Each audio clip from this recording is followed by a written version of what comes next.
everyone, and welcome back to a new episode of Socially Wired.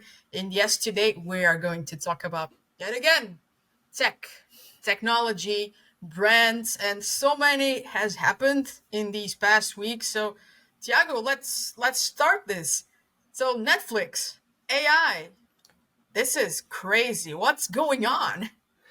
Yes, hey everyone. So Netflix just put their name on the news because they are hiring AI to everything with a stunning salary of $900,000 per year, which is quite a lot of money.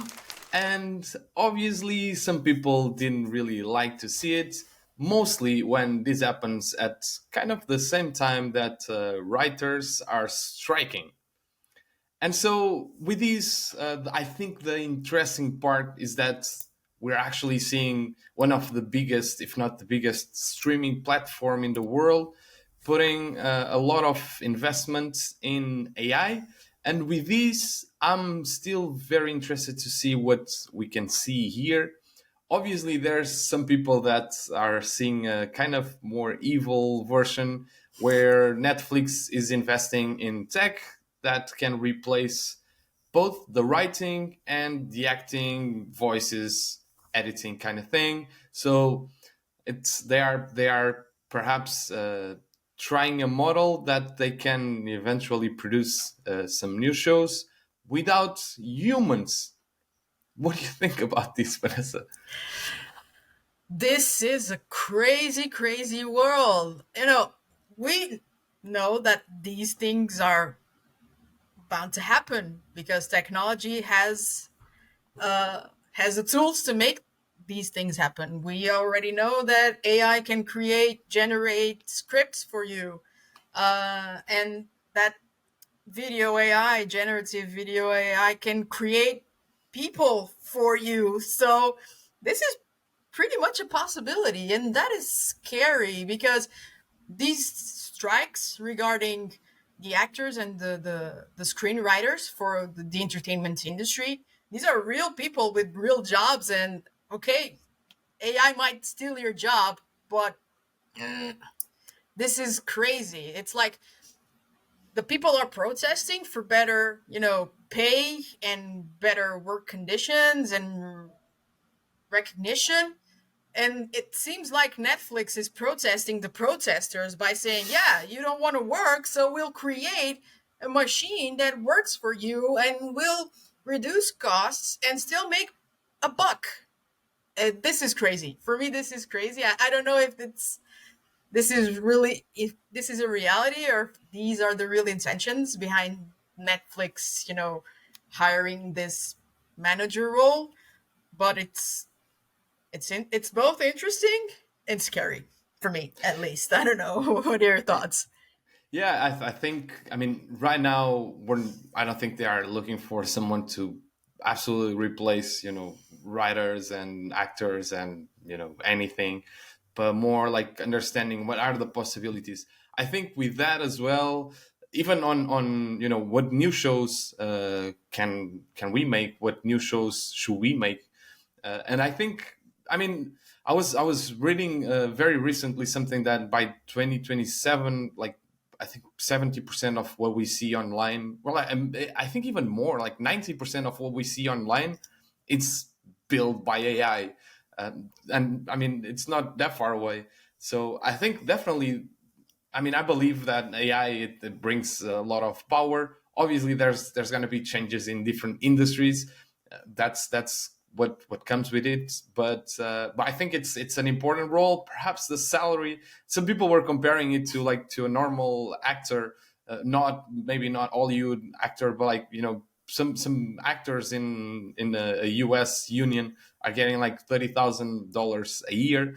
But when we compare that like to 30 times $900,000, we see kind of like an unfair, difference. But obviously, this is the top of the line professionals, and this is actually the ceiling. So it doesn't mean that if they hire someone that they'll pay this whole amount.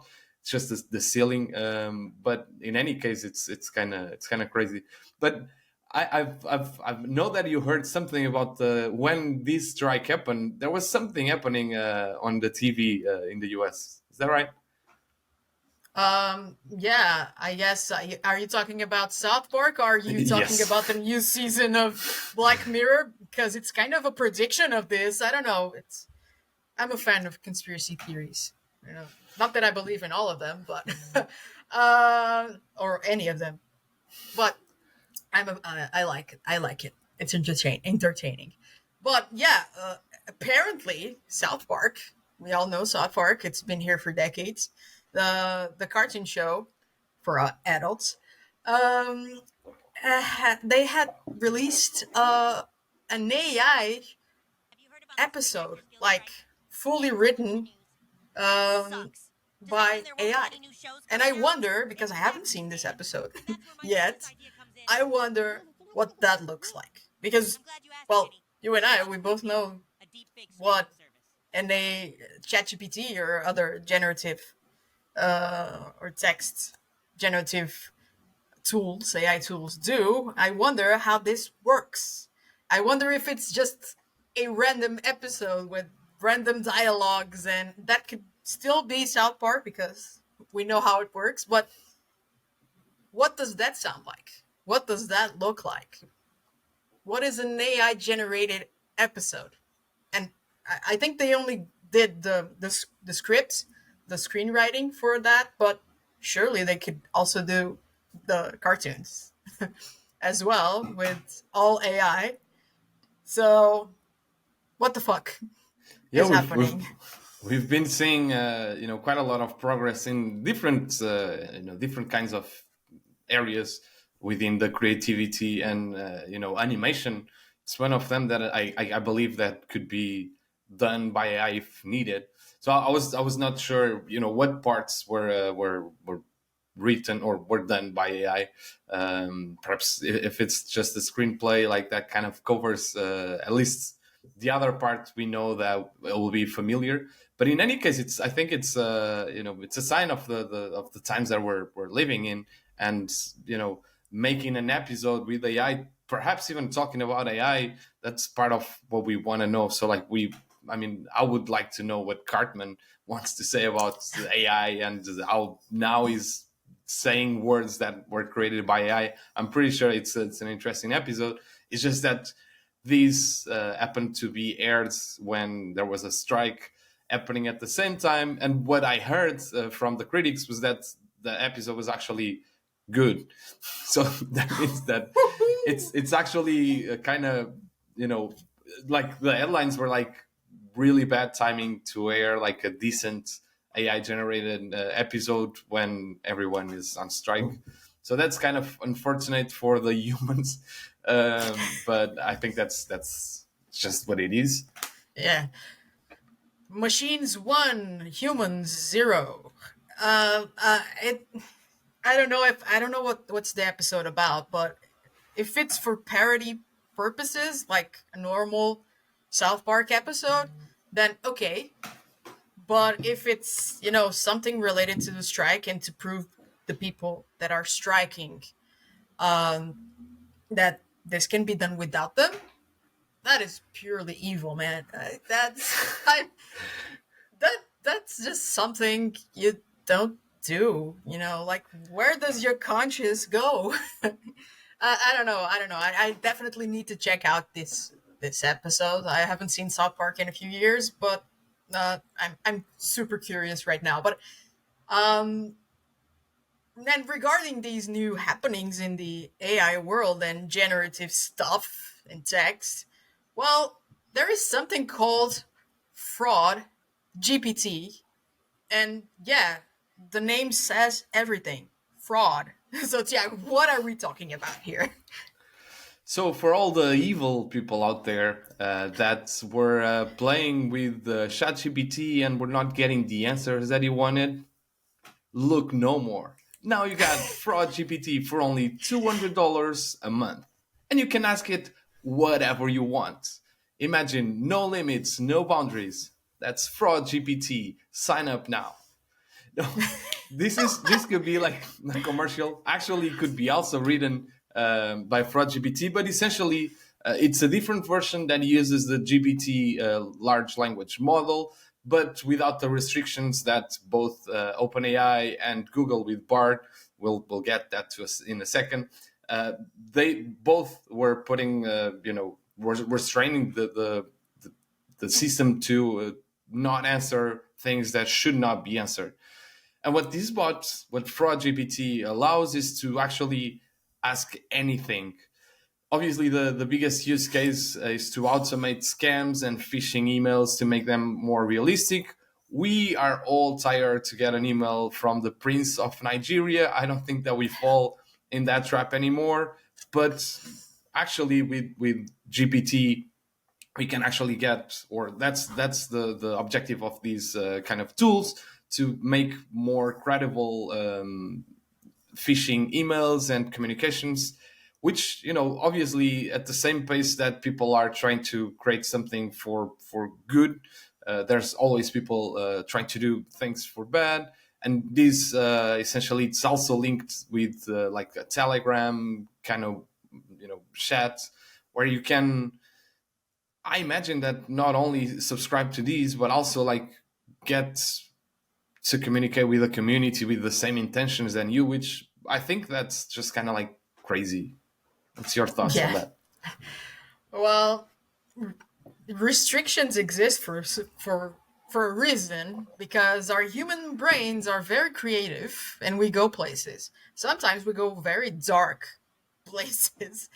And with this kind of technology in our human dark places, I wonder, and I don't wonder, I'm pretty sure this happens. If you have something like ChatGPT, but with no restrictions, no limitations to what you can ask from it, well, as you know, I'm a true crime show fan.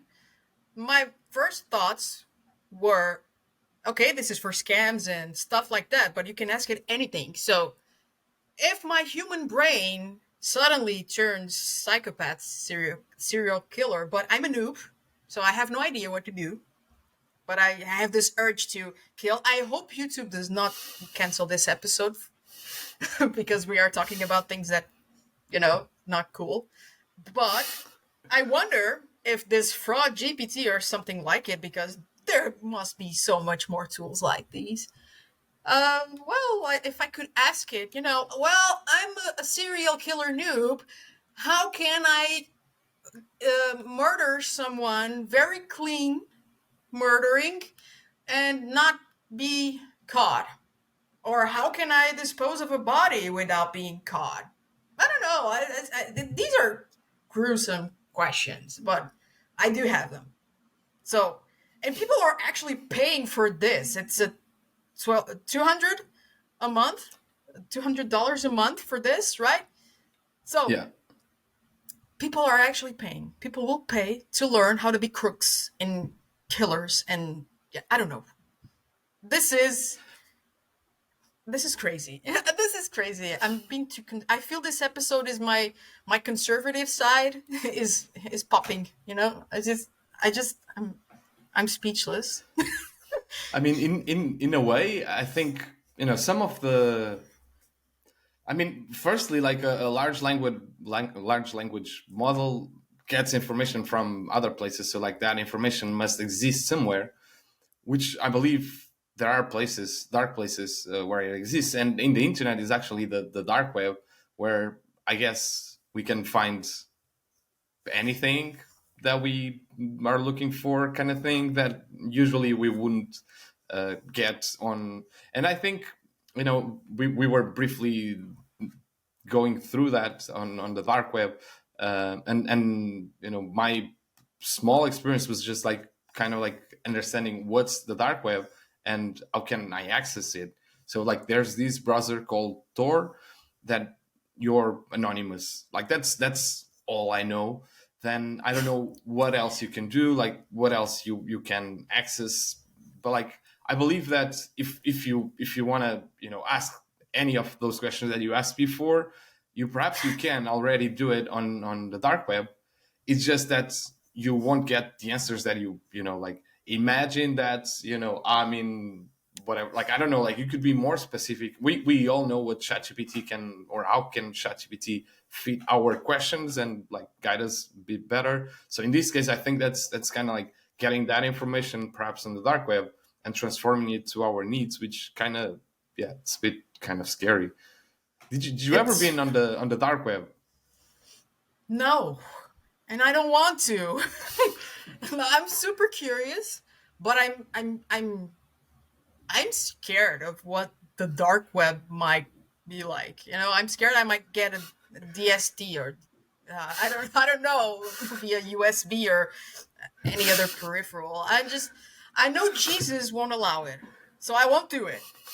I don't know. I just feel the dark web. It's like this anarchist place where you just go in and you can do anything, like rob someone, ask or get information to help you do evil things, and I'm just scared of it. I imagine, someone getting into the dark web and immediately thousands of pop-ups, like porn websites with decapitated people, and oh, please, YouTube, do not cancel this episode, please don't. This is for research purposes. This is news.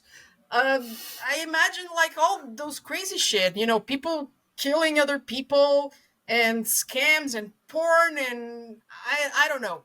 I don't know. I feel if I go into the dark web, I will be bombarded with these things that are filtered in our normal web. So I'm curious, but I don't want to go there. Not by myself. I'm scared. Sure. Yeah, I don't. I read somewhere that you don't get like pop-ups in your face kind of thing. But in any case, yeah, we'll leave it for another opportunity. And Yeah. that's kind of what Google told us actually 4 months ago when they released Bard, the AI chatbot that was released only in the US and UK and not on Europe because of privacy law kind of thingies that were now solved. And recently, Bard was now unrolled to the great world of Europe, and we're now actually able to use it. And I know that you've tried it already, Vanessa. What are your thoughts on it? Well, I've been trying it like yesterday. I used it for the first time to help me create a few carousels for Instagram. And well, it does the job. Sometimes it gives you more than you asked. Sometimes, similarly to ChatGPT, it gives you things that are not even related to what you asked. But I think it could be my fault because I'm still learning how to work with it. But yeah, it's a similar experience to ChatGPT. But I still need to, get hands on it to understand how it works and how to talk to it, because at the end of the day, it's a conversational uh, type of platform, AI platform. So I need to better my communication skills with it so it can give me better inputs. But for now, looks good. Similar to ChatGPT. It even gives you images, which is something that ChatGPT does not provide. It gives you images like um, it embeds images from websites and stuff like that, because one of the main uh, things about Bard versus ChatGPT is that it's connected to the internet. ChatGPT should be able to connect to the internet as well, but it does It not work. sucks. Yeah, No, I think it's. they canceled it. Oh, really? I was reading something this week, like they just stopped giving the browsing feature because, well, Oh, wow. it does not work. I don't know if this is true or not, so please do your own research, people. But the truth is, it sucks. I use it for like 3 months or 2 months, and it That sucks. is true. Like It you is. just see, like, yeah, you go on GPT-4 and it's default. Usually, it was default browsing and plugins, and now it's just default and plugins. Oh wow. Oh, yeah.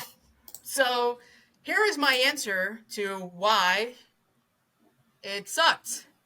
It sucked. It sucked. So they removed it. So Bard right now has this feature. It's Google filled with information, and it extracts this information, and going back to images, which was what I was talking about. It embeds the images from websites related to the things that you were talking to it about, and that's just kind of a plus in terms of comparison between the two platforms. So yeah, still testing it, hoping it is better than ChatGPT. Already better because of browsing, but let's see if it's better in terms of other things that I use it for, like creating, writing, um, stuff like that. So you need to Yeah. try it, yeah. So we Yeah, can, I'm curious. I will do it for sure. I'm curious to try it, perhaps even for this video, then to help me out with the title and getting some ideas for even the description of the video. But perhaps something that I wanted to try is to do like a side by side comparison and kind of evaluate what are the results, what gives me.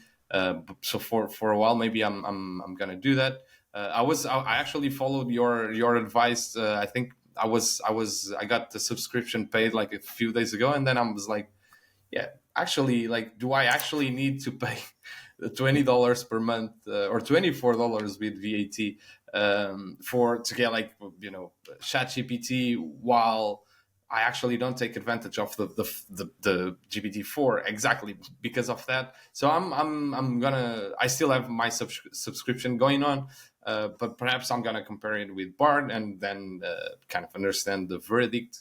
Kind of the same way that Midjourney, I was paying Midjourney every month, and now I'm using it less. And I started to play a little bit with Leonardo.AI, which is like a free app. You get like 150 tokens a day, I think, which most prompts that you get like will use depends on the model that you're using, how many variations you want to use, if you want to upscale that, if you want to remove the background.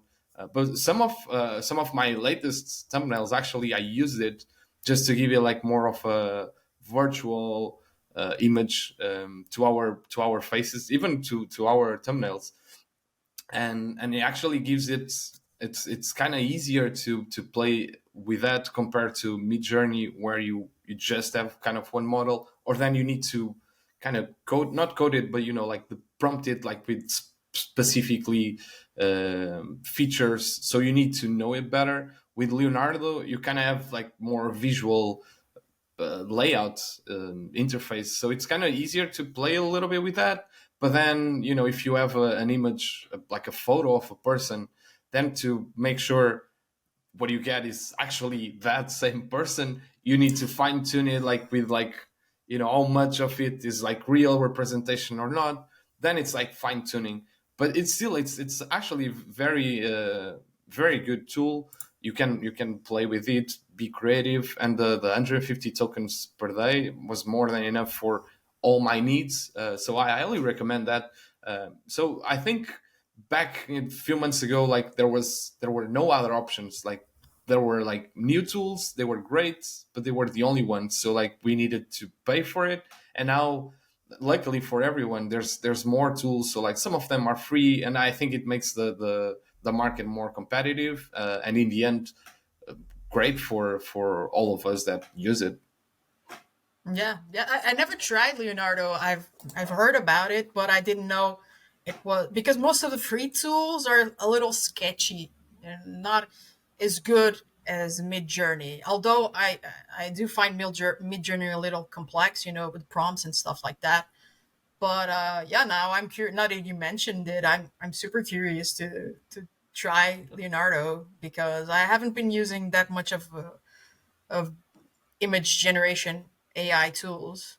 I really don't really need it for my daily activities, but well, I'm a curious person. I'd love to try it and see what You it comes should you out should with. you should give it a try, definitely. Yeah. And we have, I mean, it's the bomb of the week, maybe even more Ugh. than the week. the little blue bird is gone, and we're talking about the non-existent anymore Twitter. It's gone. It was a long life, but now it was cruelly replaced by X. You can say murdered because Yeah, I already said murder yeah. too I was many trying times on to. this Yeah, episode. I was trying to make sure we were. Yeah, the channel is not. Yeah, canceled and suspended and banned. But yeah, I mean, saying murder like 5 times or 20 should be kind of similar. So Yeah. yeah, but so that's essentially what Elon Musk have done to the little blue bird and changed to X, which he claims to be, or that's what he wants to do. It's an everything app, which already exists in places like China, where something similar to what we know as WhatsApp serves to not only communicate but then actually read news, make payments, buy stuff. So you can kind of like have everything there. But I think this is kind of like a big topic.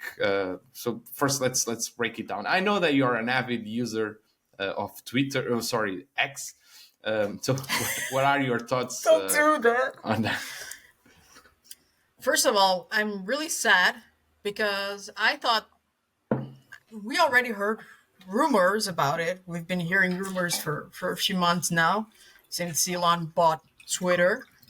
Um, when this actually happened and people started to reporting, changes happening in the platform, like the bird, which has a name, it's called Larry. The bird being replaced by the X logo. I it's sad to me. I've been a user of this platform for 2000 since 2009. I really love it as a communication tool, as a research and knowledge tool. I know there are downsides to it as well. I've seen that place, but for me, is a place where I feel good, where I learn, where I talk to interesting people, and to see this change happen like this, and for we don't really know what's on Elon's head, but many people are saying that this is just a matter of ego, that he wants to have the X brand on everything that he owns, and that is what he is doing to Twitter. He's canceling this platform that has a a long history, brand history. It's a very recognizable brand that people actually like, although it has all the negative stuff about it. But in terms of, I've read somewhere, I don't know if Jack Appleby wrote about this, but he said, if he did, he said something like this: that you don't delete or cancel a brand that has no problem. And this is exactly what's happening. Twitter, in terms of branding, has no problem. It's a really recognizable brand. Everyone knows what is Twitter, what it stands for, and the powerful tool it is. And replacing that with something completely new in terms of brand is a reset. So if Elon bought people are wondering that Elon bought Twitter and now he is resetting, not just in terms of branding, but regarding the things that you said, that he is trying to make Twitter into something with lots of functionalities, uh, But do you think banking, crypto, all that stuff. do you think let's say that he would start it from scratch, because one of the possibilities that I see is like, buying Twitter is just a matter of like buying the a user base that you already have, like X amount of X, sorry, Y amount of users. But with these, you already have that. Further than that, like you got, like, you got noise, you got press because of that, you got eyeballs. So with that, like, and these are part of the eyeballs. Like if you would just create, like for instance, like the Boring Company, it creates flamethrowers. Like that's great. I mean, that's just another word to make sure this channel is suspended. But I mean, that's it's kind of like a fun toy. But you don't see news every day about it. Obviously it's a different kind of industry and all, but like what I'm saying is, maybe buying Twitter was just like a matter of buying user base. So my question to you is like, if you would to start that from scratch, do you think you would have like the same kind of chances that is having by renaming Twitter? I have no idea because when there is something absolutely new, people have curiosity for it, people go and try it. But similar to Threads from Meta, we already know what these platforms do.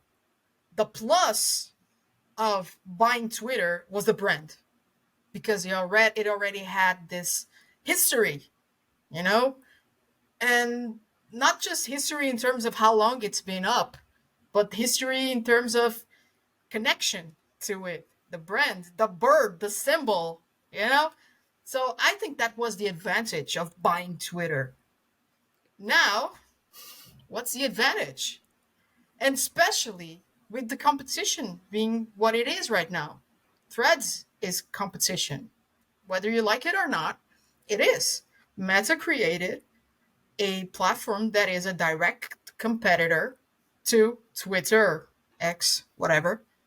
Um, and there have been lots of other platforms that have claimed to be the competitor to Twitter since Elon took over, and we were kind of already, you know, guessing that things would change so much that people would change platforms as well. So lots of competitors started to pop up.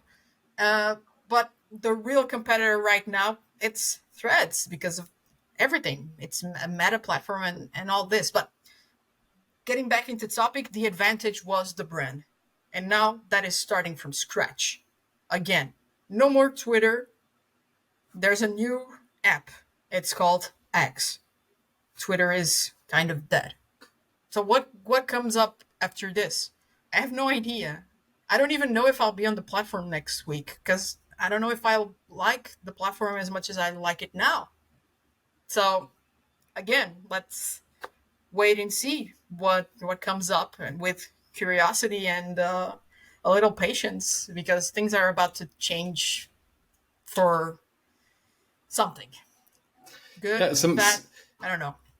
some people were mentioning that the Twitter, since Elon Musk bought Twitter, it lost the valuation like crazy, and ads, and I think I mean plenty of it, it's a ego, or there are plenty of ego moves, and with that, like obviously, like as a business, you cannot drive a business based on your personal ego. It's like it's crazy dangerous, and that's what Elon Musk is doing. But then with that, a lot of advertisers actually stop advertising on Twitter. So like that goes like at like kind of a all time low, or maybe not all time low, but like very low numbers compared to previous months. But at the same time, then Elon Musk says that Twitter is at the all time high usage, and with that, is just it wants to reward the users to like have more experiences and stuff. So I'm actually interested to like, do you think that actually are the is the all time usage actually true, or like what do you how do you see that? We'll never know if that's true or not because Elon says something and he owns the damn platform, and the media says other things. So we'll never know if that's actually true. What what I know personally, professionally, as someone that does social media, and particularly here in Portugal as well, users in Portugal have dropped, and I can pull up the numbers from other countries and globally and see if that is actually happening. So it's not that difficult to see. But even if it dropped, I don't think it was that significantly as the media is claiming. This is my personal, view on things. We know that advertisers some advertisers have pulled out of the platform, uh, which is like an opportunity for smaller advertisers because prices on ads just go down so that more people come in. So I don't know. I don't know. There are two sides to this story, and I don't think Elon has lost that much. He did, and we can talk about this. He did because he bought a platform for like $1 gazillion, and the neighbor next door created a platform like his for like more than 100. half the price. Yeah. Yeah, yeah. So Very low amount. Yeah. I'm just questioning his ability to do business. He's allegedly a businessman, but Twitter was a poor decision from the get go, I or mean, at but least this is like, what I see. is literally one of the richest men in the world, and I mean, I think it's just like it takes very risky moves. A lot of them with ego, which perhaps shouldn't be, but like I think that's one of the things that let him, get stuff or get stuff done. Perhaps be respected. I don't think that is that respected anymore. And I think with Twitter, I think is putting himself out way more than he used to do. I think at Tesla. So I think and it's interesting because it's and you were mentioning threads from Meta, and there's the internet beef. So Elon Musk Yeah. and Zuckerberg are to fight each other literally at some point. Some sort of like what happened to with Logan Paul and KSI.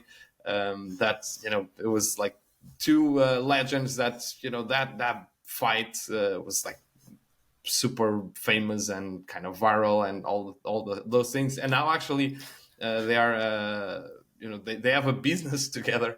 So I'm actually curious to see about these fights, and actually if what comes with that, because I think that will be like a lot of ego. And these threads right now, it's kind of like, I think, kind of the same thing.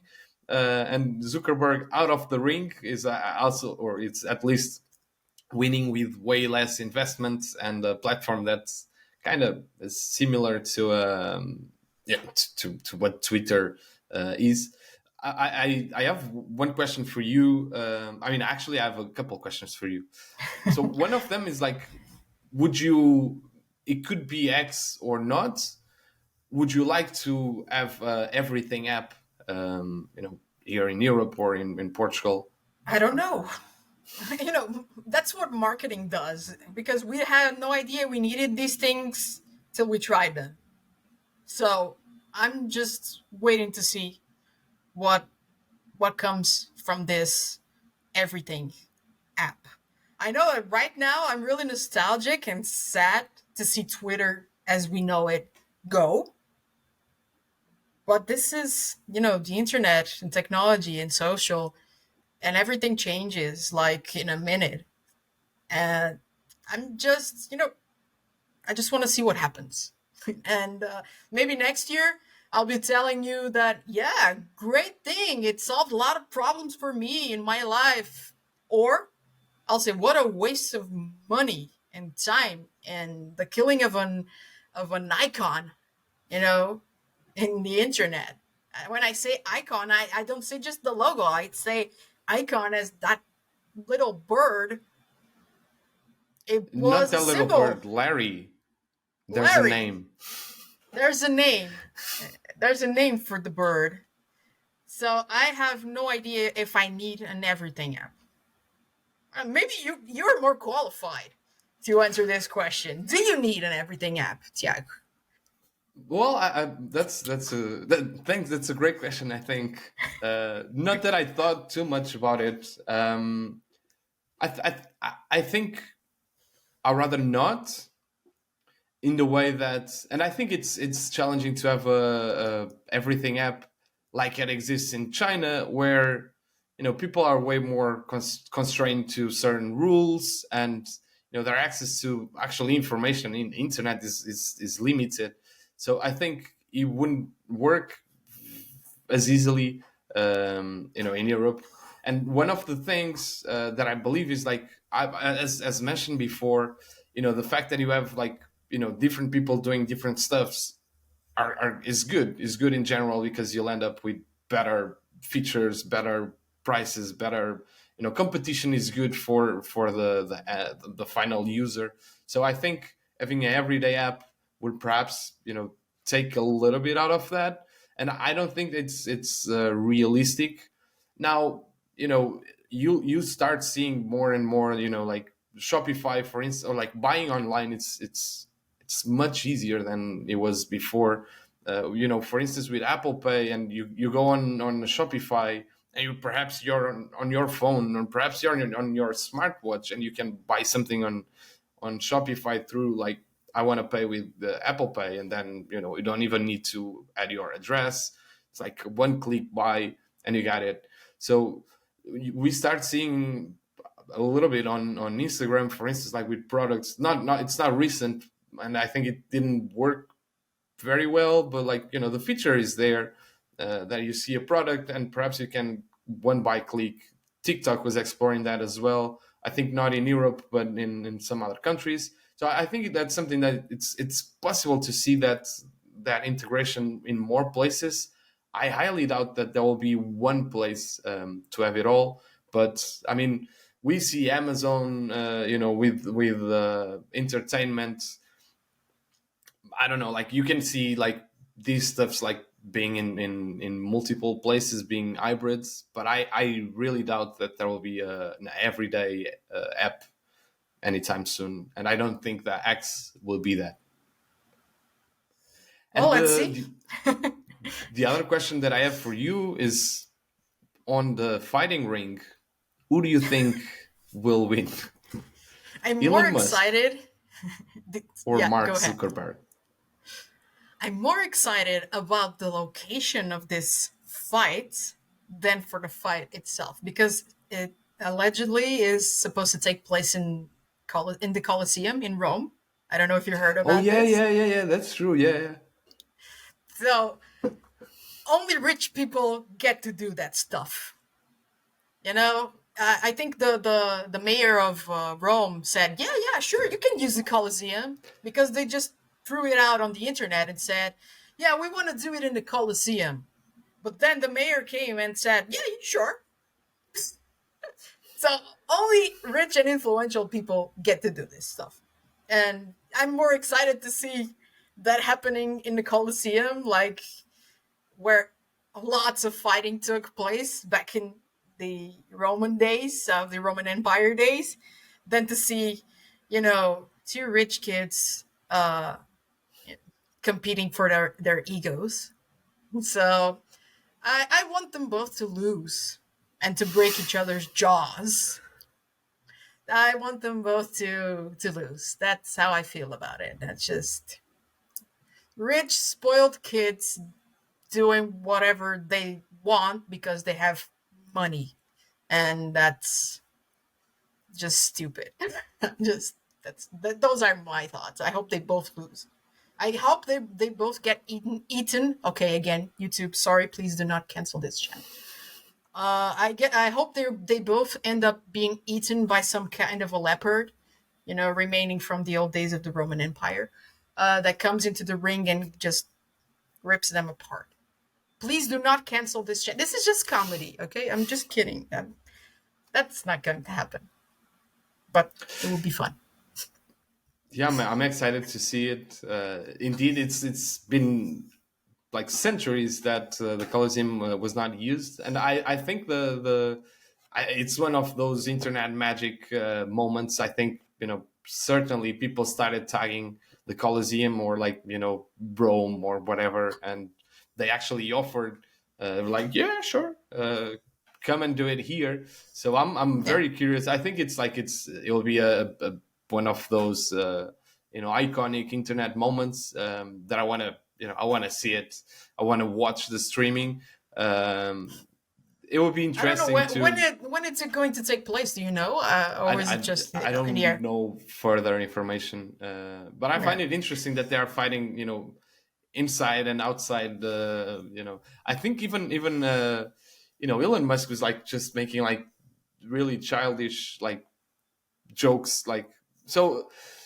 So if you would ask me like who's to win, I would be a bit more sympathetic with Mark Zuckerberg, just because he's a rich spoiled kid and he looks like a robot when he's talking, but at least he's like there's not that much bad things about him as there are with Elon Musk. I feel so. I think he's just like kind of a shy, uh, kind of weird kid. But I think that would be a bit more. I would be more into getting Mark Zuckerberg to win the fight than Elon Musk. I'll be rooting for my imaginary tiger that will come into the ring and rip them all apart. That's what I'll be doing. I'll make that into a meme because that's what I'm hoping for. It's going to be a viral internet moment, and everything that comes out of it will be parody, memes and gifs or gifs. I don't know what people call it these days. Uh, I want to see the comedy coming out of it, and this is why we have internet. It's for entertainment purposes mainly. So mainly, okay, we have jobs, but yeah, we all want to see memes coming out of this. I want to have the biggest laugh out of this because this is just two spoiled rich kids going at it because they have nothing better to do and they can reinvent the wheel because it's already been done. So now let's fight each other. They're probably good friends. This is like in politics. Mm, We yeah, have opponent, parties, but then in backstage they all shake hands and they go out for drinks. They're probably, get along, but they're doing this because it creates buzz for both their companies and brands. This is what's happening. And we are actually, clapping to this when behind the curtains, this is free advertising for them. This is what's they happening. they absolutely know that, but that's it's part of the game. Yeah, And we are being played as well. So I mean that's we just are. the way the internet And I'm works. okay with that. I'm okay with being played as long as I know what is the game and I'm okay with the rules. But I I know there are many people out there that have no idea this is the game and these are the rules. And if they knew, they probably would take some kind of action regarding it. Or not. Or not. I let's see what comes out of it. And talking about action and wrapping up these episode, you should take action if you like this episode. Make sure you follow not just me but Vanessa. Our channels are in the description below. Make sure you hit that like button and perhaps even consider subscribe to the channel. We would like to see you again here, and I hope we see you here again. And that's a wrap. That's a wrap. Peace.